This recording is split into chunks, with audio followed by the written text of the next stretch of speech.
Chancellor, will the budget still be going ahead? It's a critical year for tackling climate change, and the government is committed to reaching net zero by 2050. But how much will coronavirus impact what many believed would be a green budget? The Court of Appeal recently ruled against a third runway at Heathrow, saying ministers had failed to take into account the UK's commitment to tackle global warming.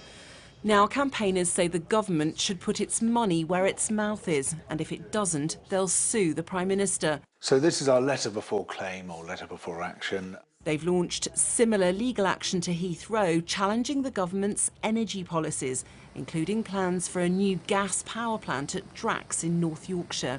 The law of the land is that you have to change your national policy statements, which determine how we build energy infrastructure, in line with the changes that have been made in this country. So we've got new carbon targets, we've signed the Paris Agreement, Parliament has declared a climate emergency, oh yes, and we've left the EU. None of that is currently reflected in law. In 2018, an estimated 18% of carbon dioxide emissions in the UK were generated by the residential sector. 27% of emissions came from energy, 18% were generated by business, and a third, 33% of emissions were from transport. Since 1990, transport emissions have fallen just 3%, lagging way behind other sectors. Transport campaigners say they too will consider taking the government to court if it doesn't deliver for them in the budget. The only action we've seen are the small steps they've taken around promoting electric vehicles, including buses.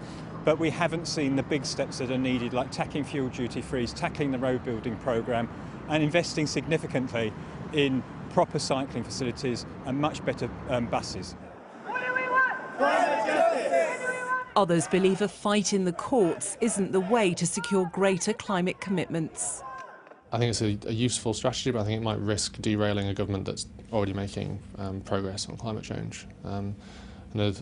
Suing someone's usually not a way to get them to do what you want. The government says it's building momentum towards a carbon zero economy. Environmentalists say in spite of coronavirus, radical budget announcements are needed if Britain is to lead the world on climate change. Lisa Holland, Sky News.